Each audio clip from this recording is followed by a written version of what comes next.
কি ভাবছেন ইরান লুকে দাঁড়াবে? ইরান পারবে আমেরিকা এবং ইসরায়েলের সাথে? পারবে না। আমরা বলতে পারি ইরানের সাথে অনেক কিছু আছে, অনেক কিছু আমরা এরকম ইরানকেও বলেছিলাম, ইরাককেও বলেছিলাম।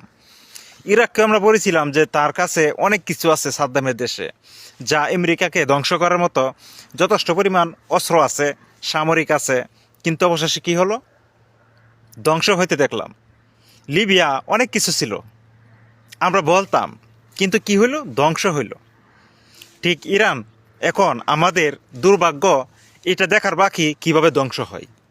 ধ্বংস তো হবে, কারণ একটি মানুষের দুইটা ঠ্যাং থাকলে কিছুদিন লড়াই করতে পারে। একটা মানুষের যদি এক ঠ্যাং থাকে, সে লড়াই করতে পারে না, তারে দিয়া কোনো আশা করা যায় না।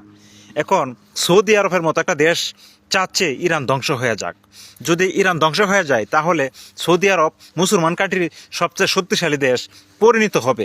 এই আশায় ইরানকে ধ্বংস করার জন্য সৌদি আরব হয়ে সবচেয়ে বেশি সমর্থন করতেছে ইরান এবং আমেরিকা এবং ইহুদির দুইটি দেশকে।